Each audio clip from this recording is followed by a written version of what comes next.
기업들이 안 좋아서라기보다는 시장 분위기가 이머징에서 좀 돈을 빼고 우리나라에서 돈을 빼고 이런 것 때문에 영향을 받았다라고 봐주시는 게 좀 맞을 것 같아요. 그래서 대형주들이 지금 약할 수밖에 없는 그 장세적인, 수급적인 그런 흐름들을 좀 잘 알고 계신다라면은 뭐 생각보다 더 공포스럽진 않지 않겠나. 자, 지금 삼성전자도 사실 뭐 비슷한 경우죠. 그런데 삼성전자 같은 경우는 우리 조금 전에 폴더블 폰 얘기도 했지만 네. 이거에 대한 그 모멘텀, 기대감을 사실 얼마 전부터 이제 마지막 뭔가 희망처럼 가지고 있었는데 지금 막상 그 뭐죠? 행사를 공개 행사를 하면서 오히려 관련주들이 빠진단 말이에요. 이거는 시장이 별로 그렇게 긍정적으로 보지 않는다라는 어떤 징조 아닐까? 이런 생각도 들거든요. 뭐 잘 안 팔릴 것 같은데 저도 솔직히 말씀드려서 삼성전자랑 관련되어 있고 반도체 이제 소부장들 이런 부분들 그다음에 뭐 삼성전자랑 관련되는 삼성물산 뭐 이런 것들 삼성전자 다 마찬가지지만 뭐 회장만 어떻게 사면이 되면은 그 다음날 급등하면은 팔아야지라고 생각하는데 급등 안 하더라고요. 급등을 안 하니까 팔 수도 없는 거라. 맞아요. 내가 생각한 가격이 와야 파는데 제 손님도 맨날 삼성전자 빠진다고 몇 달 동안 뭐 이런 주식이 다 있냐고 맨날 그러다가 좀 8만 원대 올라오니까 8만 6천 원 정도가 저항이에요. 삼성전자가. 그래서 그 가격만 하면 팔아버려 이랬거든요. 와야 팔죠. 근데 그러니까. 뭐 혹자는 저도 오면서 이제 좀 얘기를 좀 들었는데 뭐 사면을 생각했는데 가석방이라서 근데 아직까지 좀 넘어야 산들이 좀 많아서 시장에서 좀 실망 매물이 있었던 게 아니냐 뭐 이렇긴 하는데 뭐 그걸 떠나서 반도체와 관련되는 이런 이슈들이 더 삼성전자한테 가장 영향을 많이 받았고 삼성전자 지금 이제 폴더블 3 나오는데 이제 언팩 행사 한다고 그러더라고요. 오늘 밤인가? 뭐 그렇긴 하고 어제부터 좀 사전 예약도 받았는데 하필이면 사전 예약 받는 순간부터 빠지는 상황인 거죠. 그동안 좀 폴더블 때문에 조금 움직였던 뭐 캐치 바텍 뭐 이런 애들 그다음에 이제 FPCB 애들 뭐 인터플렉스 뭐 이런 애들도 다 마찬가지고 그래서 이게 좀 잘 팔리는 효과 아까도 말씀드린 대로 좀 봐야 되고 확실히 하반기에 이제 조금 휴대폰 쪽에서의 뭔가 좀 변화 팔리는 부분들 이런 부분들을 좀 확인하고자 하는 거고 아까 말씀드린 삼성전자 하이닉스는 그냥 뭐 외국인들의 캐시 창고라고 보시는 게 지금 가장 맞는 해석이 아닌가. 반도체 가격이 빠진다더라 플러스 미 국채 금리가 올라가더라 플러스 그러면 외국인들은 삼성전자를 파는 게 아니라 뭐 한국을 파는 거다 이러잖아요. 우리나라 지수를 파는 거잖아요. 그렇죠. 그러니까 뭐 패시브 자금들은 그런 부분들이었다라고 보시면 좋아요. 지금 예전에 삼성전자 그림 그려드린 건데 사실 스키장 느낌이잖아요. 뭐 한 초급자 코스 정도 스키장 느낌이잖아요. 그래서 지금 이제 조금 이게 변화를 시도하다가 다시 되밀린 케이스인데 삼성전자는 제가 여태까지 항상 보면 한 7만 6천 원대. 근데 이 정도는 항상 지지를 좀 했던 것 같아요. 뭐 약간 더 올려서 보면 한 7만 8천 원대가 좀 바닥선이었다라고 보여주는데 여기서 진짜 좀 약간 원형을 그리면서 좀 터닝 해가려고 거의 한 진짜 이게 몇 달이에요? 1월 달부터 지금까지 빠진 거거든요, 삼성전자. 그래서 좀 이게 돌려볼까? 왜냐하면 지금 저거 차트를 보는 입장에서 보면 수렴이 되어 있었잖아요. 그렇죠. 네, 수렴이 되어 있어서 이제 올라갈 판이야 그랬는데 항상 수렴점은 그런 게 있어요. 이게 바닥에서 수렴을 하면 올라가는 케이스들이 상당히 많은데 지금 이게 약간 고공권 수렴이잖아요. 고공권 수렴이다 보니까 뭔가 삼성전자의 모멘텀이 확 있어야 되는데 그 모멘텀이 우리는 가속방 말고 사면이라고 생각했던 사람들이 좀 많았을 거 아니잖아요. 그래서 그게 트리거가 되면서 튀어주겠다 생각했었는데 아니었잖아요. 그래서 오히려 지금 거래가 실리면서 다다다다다 음봉. 그렇지만 일단 삼성전자를 보유하신 분들은 상당히 많이 사더라고요. 어제도 많이 사시고. 근데 제가 생각할 때는 아무튼 지금 자꾸 70만 원대 70만 원대면 좋겠네요. 그러니까 한 7, 8천 원? 뭐 많이 빠지면 한 6천 원? 뭐 요 정도 생각할 수 있을 것 같아요. 제가 생각할 때는 7만 7천 원. 네, 6천 원. 요 정도 지지선 나오고 있거든요. 지금 삼성전자는. 그것만 좀 확인해 주신다라면은 나쁘진 않을 것 같아요. 근데 삼성전자가 여기서 무너지면 지수 큰일 나거든요, 사실. 그렇죠. 그러면 진짜 힘들어져요. 지금 사실 지수는 묶어놓고 개별 종목으로 막 해먹고 연기금이 이제 개별 종목도 다 해먹고 나니까 이제 최근에 막 매도하다가 막 이런 상황이었었는데 이제 그럼 좀 지수 관련주들이 끌고 가줘야 될 타이밍이었는데 공교롭게 또 미 국채금리 막 올라가면서 외국인들 막 매도해가지고 빠지는 상태. 예전에도 뭐 말씀드린 대로 올려놓고 뺄지 뺐다가 올릴지 되게 애매하다 제가 2주 전에 말씀드렸었는데 그만큼 정말 애매했기 때문에 제가 애매하다고 말씀을 드렸던 상황이었었거든요. 지금만 놓고 본다라면 삼성전자를 또 제가 봤을 때는 개인 투자자분들은 손절 안 하실 것 같아요. 계속 그렇죠. 사실 것 같아요. 그리고 올라오면 손절할 것 같아요. 제가 봤을 그렇죠. 때는. 왜냐하면 거기에 그래도 믿음이 있는 거거든. 시장이 망가진 게 아니라면 네. 반드시 반등의 기회가 올 것이다. 삼성전자는. 그것도 그렇고 삼성전자는 배당을 주잖아요. 그렇죠. 분기 배당을 주기 장기 때문에 버틸 수 있는 여력이 네, 네. 금리가 낮은 상황에서는 삼성전자만큼 배당 메리트가 있는 회사도 사실 별로 없어요. 현대차도 얼마 전에 중간 배당 줬거든요.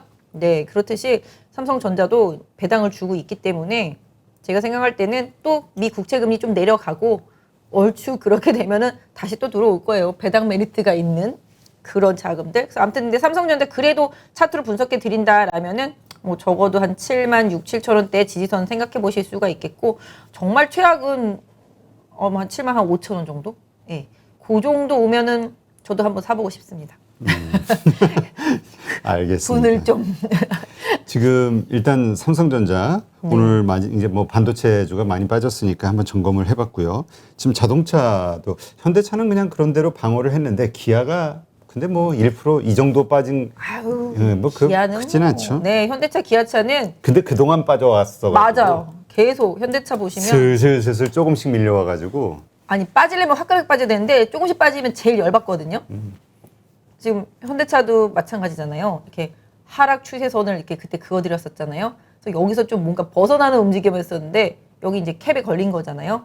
여기 제가 지금 파란 줄 그어드린 부분은 누가 봐도 여기잖아요. 그죠? 여기 그어드린 부분은 걸렸잖아요. 25만 원에 현대차 좀 많이 걸렸어요. 그래서 제가 올라갈 때도 현대차 25만 원 정도 가면은 좀 고점이겠다라는 생각을 좀 했었었는데 앞으로 생각하실 때 이 종목이 다시 30만 원, 뭐 40만 원 나중에 미래 모빌리티 기업으로 변신을 해가지고서 엄청나게 가기 위해서는 25만 원을 반드시 뚫어내야 되는 네, 그런 상황인 거고 다만 이제 여기까지 진짜 괜찮았었거든요.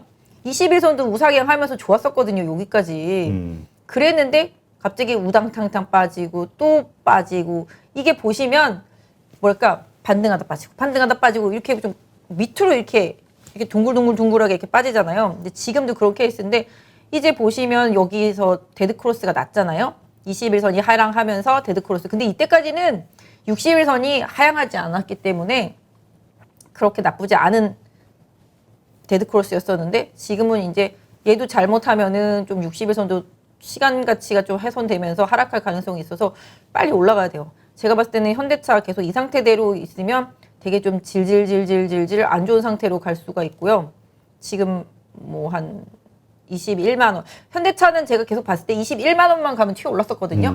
그래서 현대차를 좀 매수하고 싶다 하시는 분들이라면 한 21만 원 정도? 예, 요 정도에다가 타겟을 설정해 놓고 접근하시는 전략은 현대차한테는 뭐 그닥 나쁘지가 않은 전략. 근데 사실 현대차가 그때 뭐 임금 협상도 잘 끝나서 괜찮을 거다 그렇죠. 생각했었는데 오히려 최근에 지난번에 한번 왔을 때 말씀드렸는데 좀 판매가 좀 안 좋았어요. 내수도 약간 좀 시들하고 내수도 시들하고 좀 그런 상태였었기 때문에 안 좋았었고 기아 같은 경우는 최근에 오히려 현대차보다 훨씬 더 네, 좋다라고 레포트들도 많이 나오고 매출도 나쁘지 않았었는데 그리고 특히 EV 쪽에서 오히려 기아가 더 잘 치고 나가면서 현대보다 낫다라는 평가를 받았었는데 아무튼 어쩔 수 없어요. 이 종목들도 다 그 외국인들 수급에 있어서는 ATM 기계라고 생각하시면 맞을 것 같아요. 그래서 이 기업들이 안 좋아서라기보다는 시장 분위기가 이머징에서 좀 돈을 빼고 우리나라에서 돈을 빼고 이런 것 때문에 영향을 받았다라고 봐주시는 게 좀 맞을 것 같아요. 그래서 현대차는 21만 원 정도를 최대 지지선으로 선택을 하셔서 활용을 해보시고요.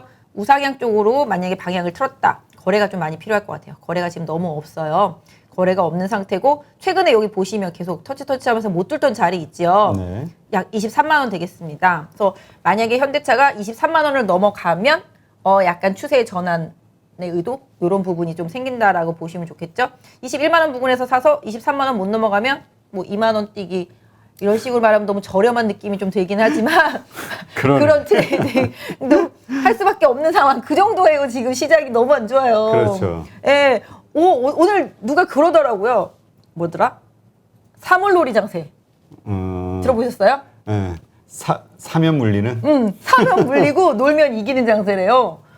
근데 뭐 그것도 맞는 말인 것 같고 사물놀이 하듯이 뭐 사방에서 꽹가리 북 난리치고 막 정신없이 돌아가는 장세인 것도 맞는 것 같아요. 그래서 지금 그렇긴 한데 아무튼 21만 원 부근 지지선으로 설정하시고요. 뭐 상승할 때 23만 원을 강하게 돌파하면서 거래까지 실려주면은 나이스라고 생각하시면 그때부터는 좀 현대차가 거래량 붙이면 그동안에 조금 조정에서 약간 좀 벗어나려는 흐름이다라고 나중에 좀 볼 수 있을 것 같아요. 지금 보시면은 뭐 기금들이 계속 팔잖아요. 투신도 계속 팔고 뭐 보험도 계속 팔고 다 팔아요. 외국인들 개인만 사고 있어요. 근데 사실 이런 거 좀 있어요. 이 패시브 자금들이라는 게 아까 저희가 IPO 얘기도 많이 했잖아요. 그렇죠. 대형 IPO 해가지고서 그 기업들이 들어오고 지금 MSCI 지수 편입이 지금 될 거라고 다들 난리가 났잖아요. 그래서 최근에 주식 너무 쉬워 막 이렇게 말씀하시는 분은 뭐 카카오뱅크 매매 안 했어? 뭐 카카오 게임즈 매매 안 했어? 뭐 SK 바이오사이언스 매매 안 했어? 뭐 이런 식으로 그 종목들만 갔는데 뭐 에코프로비엠도 마찬가지고 다 MSCI 지수 편입되는 종목들이잖아요. 그런 것들도 그런 거지만 신규 상장 중 종목들이 어마어마하잖아요. 뭐 지금 크래프톤도 그랬지만 다 큰 종목들이잖아요. 카카오뱅크도 뭐 들어오자마자 그냥 바로 다 제껴버리잖아요. 지금. 그렇죠. 뭐 KB금융도 그냥 아래로 깔아버리고 그런 종목 때문에 그런 종목들이 들어오면 패시브 자금들은 어쩔 수가 없어요. 어차피 코스피에도 편입될 거잖아요. MSCI 지수에도 편입이 되고. 그러면 얘네들을 편입하면 패시브 자금 뭔가 빼내야 되잖아요. 그러다 보니까 어디서 조금씩 다 갉아먹듯이 빼내는 거거든요. 요새 SK텔레콤 같은 경우도 엄청나게 비중 많이 줄여요. 요번에 아마 정기 변경 되면 보시면 아시겠지만 SK텔레콤 같은 경우도 정기 변경될 때 상당히 많은 부분 줄이거든요. 그래서 그 부분 때문에도 항상 좀 많이 그전에는 많이 빠져왔었고요. 그래서 뭐 일단 MSCI 정기 변경 이벤트로 인해서 많이 올랐던 종목들은 오히려 변경에 포함되고 변경하게 되면 그 뒤에 또 매물이 거꾸로 나오니까 그런 부분들도 좀 조심해야 되겠지만 또 그것 때문에 좀 피해본 애들은 또 그 다음에 조금 안정을 찾아갈 수도 있으니까 너무 걱정만 하지 마시고 다만 대형주들이 지금 약할 수밖에 없는 그 장세적인 수급적인 그런 흐름들을 좀 잘 알고 계신다라면은 뭐 생각보다 더 공포스럽진 않지 않겠나. 그래서 지금부터 대형주들은 미 국채금리의 변동성 더 올라가는지 하락을 하는지 하향 안정되는지 이런 부분들을 좀 계속 챙겨보시면서 대형주는 조금 맞춰가지고 좀 대응하시는 게 좋지 않겠나 싶습니다. 네, 알겠습니다. 그러니까 지금 우리가 이 대형주들이 급락하는 게 뭐 실적이 부족할까 무슨 알지 못하는 리스크가 있을까 이렇게 생각하기보다는 지금 글로벌 뭐 MSCI 편입 과정에서의 어떤 리밸런싱 이런 네. 어떤 그러니까 기존의 걸 팔아서 새로운 걸 사고 아니면 또 돈이 빠져나가니까 그만큼 또 팔아야 되고 이런 어떤 거시적인 환경의 흐름으로 이해하면 되겠네요. 그런 부분이랑 아까 말씀드린 대로 이머징 시장 쪽에서 좀 돈을 빼면서 미 국채 금리가 올라가니까 위험 자산보다는 안전 자산 쪽으로 약간 회귀 현상. 그다음에 지난번 중국 쪽에서부터 이제 빠지는 흐름에 맞춰서 중국 같은 경우는 그때 빅테크 기업들 엄청 빠졌잖아요. 그렇죠. 지금도 규제 장난 아니에요. 뭐 조금만 하면 게임도 그랬었고 뭐 사교육도 그랬었지만 지금 베이징 올림픽 해야 되기 때문에 파란 하늘 만들기 운동을 하나 봐요. 그래가지고 그 약간 좀 매연이랑 뭐 이런 거랑 관련돼 있는 기업들은 정말 엄청 규제를 하나 봐요. 뭐 철강 회사들도 네, 뭐 네, 네. 규제 탄소 규제 많이 하잖아요. 네, 맞아요. 그래서 그런 부분들도 있고 근데 중국 같은 경우는 요새 코로나 확진자 늘어났다 그러는데 아유, 숫자 보고 진짜 가소로워서 108명인가 막 어제 보니까 그렇더라고요. 그래서 우리도 그러면 좋겠다 막 이런 생각이 드는데 거의 뭐 사회주의라 통제를 확 해버리니까 중국하고 미국이랑 우리나라랑 종목들이 완전 달라요. 중국 같은 경우는 빅테크 기업 다 죽었잖아요. 미국은 그래도 빅테크 기업이 최근 많이 이끌었고, 근데 미국이랑 중국이랑 우리나라랑 이제 지수 산정하는 방식 자체가 많이 다르기 때문에 그렇긴 하지만 미국 같은 경우는 코로나가 그렇게 창궐을 하는데도 지금 보시면은 이제 컨택트주들 같은 경우도 괜찮게 움직이거든요. 그리고 소비 관련주들도 괜찮게 움직이고 중국 같은 경우는 며칠 전에 보니까 음식료주들이 다 상한가 쳤더라고요. 보니까 왜냐면 내수에 대한 그런 부분들이 좋아지고 있는 부분들이 좀 많이 있어서 중국 같은 경우는 내수 소비주들이 난리인데 우리나라 보면은 얼마나 불쌍해요. 지금 제일제당 같은 경우 어제 오늘 급락하기 바쁘고 그다음에 신세계 같은 경우는 뭐 끝도 없어요. 진짜 뭐 다 그래요. 소비주들이 지난번에 말씀드렸지만 필수 소비재들이 좀 선택적으로 좋았고 선택 소비주들이 좀 안 좋았는데 이제는 필수 소비재들이 많이 올라가니까 그쪽은 또 막 내리꽂기 바쁘고 엄청나게 많이 빠진 선택 소비재들은 또 안 빠져요. 지금 그러니까 이게 하락할 때도 한계 법칙이라는 게 있는 것 같아요. 오늘 보시면은 뭐 백신 관련주들 다 급등하고 바이오 주식들 다 급등했잖아요. 미 국채 금리가 저렇게 올라가고 있는데 성장주의 핵심이라고 하는 바이오 주식들이 올라가는 거는 또 이게 안 맞잖아요. 뭐뭐 이퀄 뭐뭐 안 맞잖아요. 근데 지금 우리나라 시장 상황이 코로나가 또 창궐하고 또 이제 우리나라 최초의 백신 기대감도 있고 이러다 보니까 백신 관련주들이 막 움직이고 또 그다음에 또 진단키트 뭐 이런 것들도 좀 움직이고 그다음에 그 외에 또 여태까지 기업 가치를 인정받지 못하던 대형 제약주들 특히 뭐 CMO 업체들도 상당히 좋잖아요. 지금 저 맨날 삼바 얘기도 하지만 상당히 좋은 편이에요. 실적 대비해서 좀 그러니까 오히려 좀 안전한 걸 자꾸 찾는 거지. 대외 변수에 좀 덜 흔들리면서 주가는 이미 나락으로 갔고 여기서 더 빠지기도 힘들고 저 안 그래도 어제 그저께 막 바이오 주식들 차트 보면서 안 망하면은 한번 사두면 한 번은 튀겠다 막 이럴 정도로 너무 많이 빠져 있었거든요. 그러니까 시장이 특별히 모멘텀이 없다 보니까 자꾸 가격 메리트만 찾는 것 같아요. 상대적으로 비싼 거 자꾸 팔고 상대적으로 싼 거는 사고 그리고 자꾸 틈새로 막 이렇게 그러니까 이미 많이 팔아가지고 집이 텅텅 비어 있는 것들은 사 들어가고 이미 너무 꽉 많이 갖고 있어가지고서 더 채울 수 없는 것들은 덜어내는 과정이잖아요. 지금 그런 식으로 조금 시장을 좀 이해하시면 조금 지금의 시장이 좀 이해 더 가시지 않을까 싶어요. 네. 그렇다면 카카오 관련해서 지금 카카오뱅크가 이제 어쨌든 좋은 모습을 좀 보이고 있잖아요. 그리고 이제 다음 달인가 다다음 달 카카오페이가 또 준비가 돼 있고 카카오가 조정이 이제 거의 끝난 것이냐 아니면 앞으로 더 조정을 받을 것이냐 이거 가지고 좀 의견들이 많이 나뉘는데 어떻게 보세요? 차트 기술적 분석으로. 뭐 일단 카카오 같은 경우는 기본적으로 뭐 카뱅도 그렇고 뭐 카카오 게임즈도 들어왔고 이제 카카오페이 카카오 계열사 몇 개인지 아시죠? 너무 많은 몰라요. 저. 118개. 엄청나잖아요. 혹자들은 그거 다 상장할 거야 막 이런 생각. 뭐 근데 카카오 같은 경우가 지금 뭐 요번 시장에서 거의 작년부터 시작해서 거의 승자잖아요. 자회사들도 그렇죠. 계속 상장시키고. 근데 저는 좀 그런 생각해보세요. 좀 이제 저도 카카오 많이 쓰잖아요. 저도 이제 네이버보다는 카카오 검색도 많이 하고 카카오톡도 많이 쓰고 막 이렇긴 하는데 살짝 좀 얄미워지기 시작했어.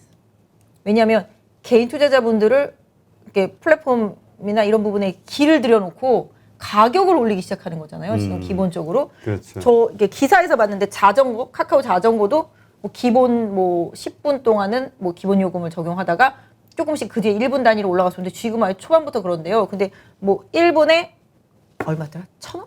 1,000원이었었나? 올라간다. 근데 아무튼 가격 상승. 140원인가? 아니 1,000원인가? 1,400원 했는데 근데 그게 한 40% 정도 올렸더라고요. 그래서 제가 봤을 때 그 전기 자전거 며칠 타면은 자전거 가격 하나 나오겠더라고요, 보니까. 기분 낸다고 한두 시간 타다 보면은. 그래서 그런 식으로 좀 가격을 많이 올리고 카카오 택시 같은 경우도 종류가 되게 많잖아요. 뭐 블랙, 블루, 뭐 막 이런 식이고 또 그다음에 좀 빨리 그 뭐지? 그 뭐 잡는 거는 돈 더 내. 그다음에 카카오 대리도 좀 더 비싸고 그다음에 또 빨리 가고 너 안 잡히잖아요. 요새 대리가 안 잡히니까 또 빨리 불려면 돈 더 내. 막 이런 식이잖아요.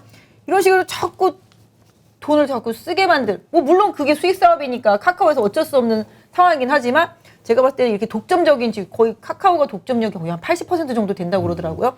이 독점력이 어느 순간은 중국이었으면 상상도 할 수 없지만 중국이 지금 그렇게 해서 때리는 거고 미국도 이제 그런 독점 규제 때문에 네. 상원에 올라가 있는 맞아요. 건데. 이런 플랫폼 기업들이 너무 독점력이 강하다 보면은 분명히 어느 순간 좀 저항에 맞을 수도 있지 않을까 정책적으로. 왜냐하면 국민들의 주머니를 자꾸 가볍게 만들잖아요. 근데 그 시점은 상당히 나중 긴 후에 먼 훗날의 이야기로 생각하는 분들이 많더라고요. 근데 제가 생각할 때는 지금 이 정도면 슬슬 뭔가 좀 규제가 시작될 수도 있지 않을까. 왜냐하면 자꾸 올리니까 하나 둘씩 계속 그러고 있으니까 지금 미국도 그러잖아요. 지금 빅테크 기업들 그런 규제들 다 마찬가지예요. 독점을 항상 규제하는 거잖아요. 이 독점이라는 게 무섭잖아요. 선택권이 없어지는 거잖아요. 그렇죠. 예, 그러니까 이런 선택권을 좀 줄 수 있는 여러 상황들이 나중에 좀 만들어질 수도 있잖아요.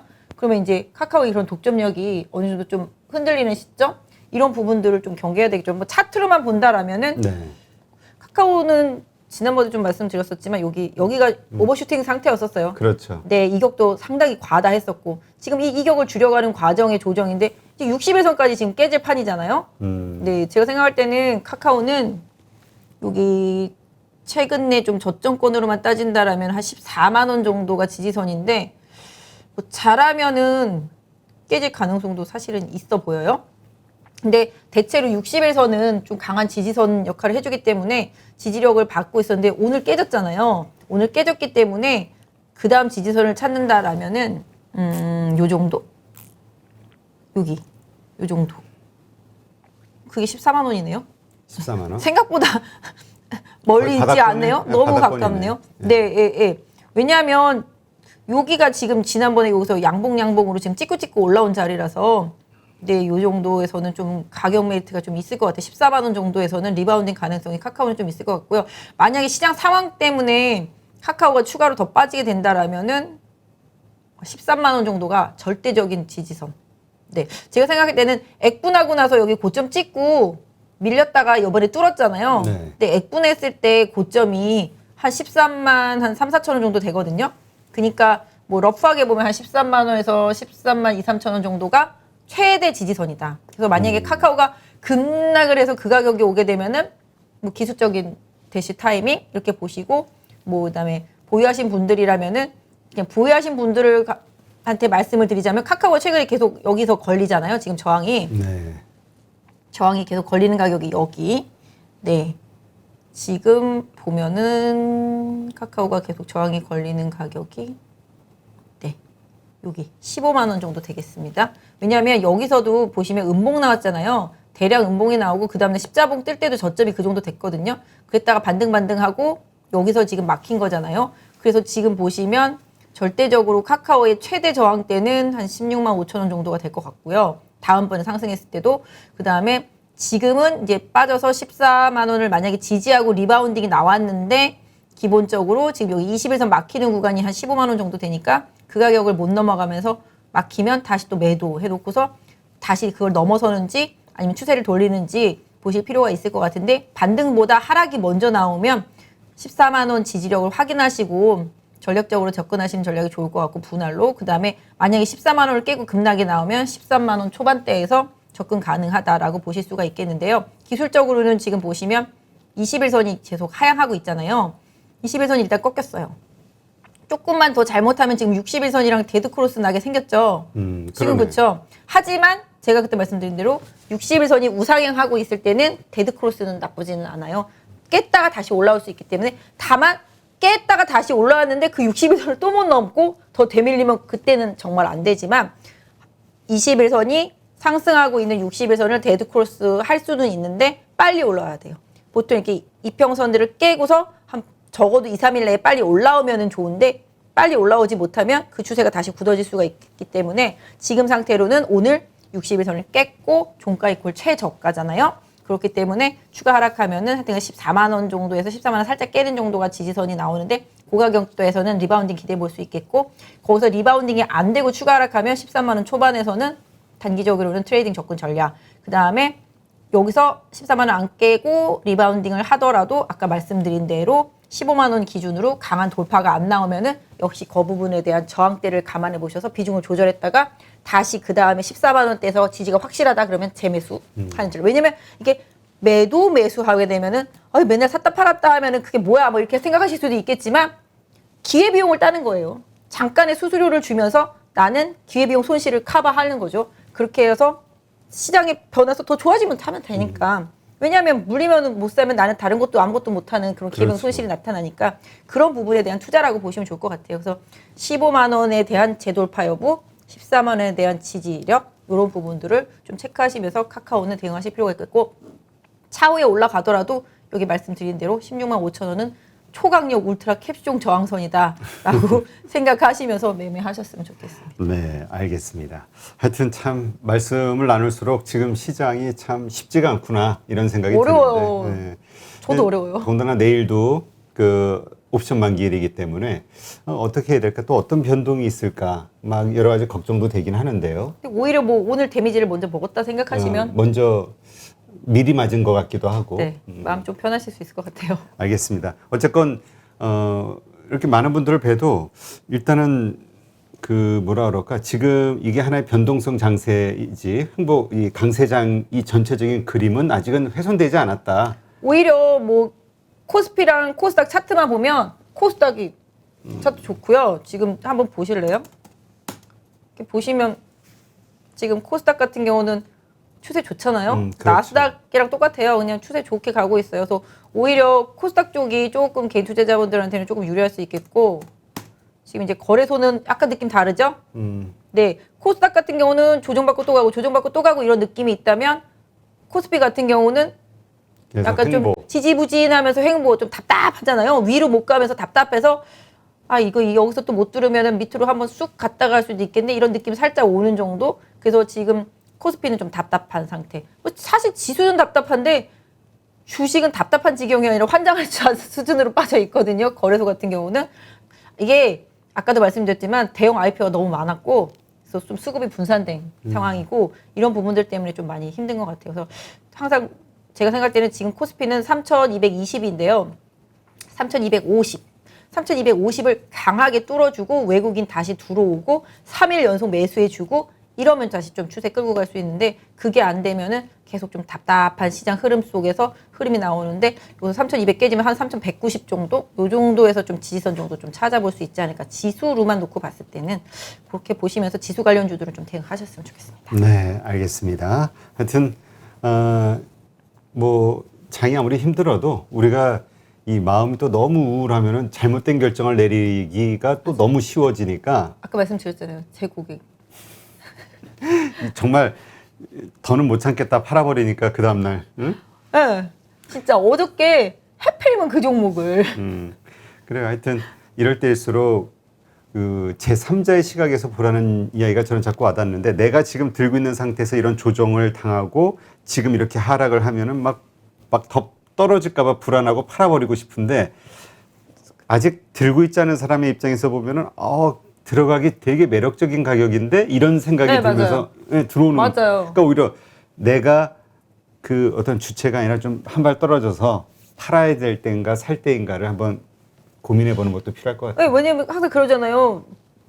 주변에 누가 이거 물려가지고 반토막 났대 뭐 이런 얘기 들으면 그래? 한번 차트 한번 보고 내가 사볼까 뭐 이런 생각이 들잖아요. 그분한테는 최악이겠지만 새로 사시는 분들한테는 기회죠. 사실 저는 지금 조정받는 게 공포스러운 거 아니라 괜히 이러다 시장이 끝난 거 아닌가? 뭐 이런 괜한 우려감? 그것 때문에 하락하면 배팅할 수 있는데 배팅했는데 시장이 끝났어. 이럴까봐 사실 지금 배팅이 어려운데 사실 근데 미국만 놓고 본다라면은 그렇죠. 예, 그렇게 되긴 한데 우리나라는 계속 좀 지금 지지부진하고 제가 항상 시장을 좀 안 좋게 생각하는 가장 큰 이유 중에 하나는 뭐 내놓을 써야 될 카드를 다 썼잖아요. 미국도 지금 1조 인프라 법안까지 이제 통과됐고서 카드랑 카드 다 썼고 돈도 다 줬고 뭐 망가지면 더 줄 건가? 뭐 싶기는 하지만 쓸 거 다 쓰고 다 했는데도 시장이 안 좋아지면은 그거 문제 생기거든요. 근데 이제 미국은 보면은 고용 지표가 괜찮았단 말이죠. 그러니까 뿌리고 괜찮고 이제 소비라든지 뭐 이런 부분들이 상승했던 부분들이 좋아지던 부분들이 탄력이 좀 떨어진 거는 안 좋긴 하지만 고용 지표가 좋았기 때문에 오히려 테이퍼링 가까웠다라는 소리를 할 정도인데 우리나라도 수출은 되게 좋은데 내수는 좀 안 좋잖아요. 그래서 그런 부분 좀 있고 중국은 내수 좋고 다 괜찮거든요. 그래서 지표로만 놓고 봤을 때는 테이퍼링을 시도해도 될 만큼 그다음 또 다른 정책을 쓰지 않아도 될 만큼 수준인데 왜 내 주식들은 이럴까라고 고민해 보면은 괜히 내가 샀는데 그 다음부터 오히려 빠져버릴까봐 겁이 날 수도 있긴 한데 저도 그래서 공격보다는 항상 고객분들한테도 방어적인 저점 매수 전략 이런 부분들을 항상 말씀드리는데 또 급락이 나오면 또 그게 기회일 수도 있고 아니면 어때요? 팔면 되죠. 이렇게 생각하세요. 네, 알겠습니다.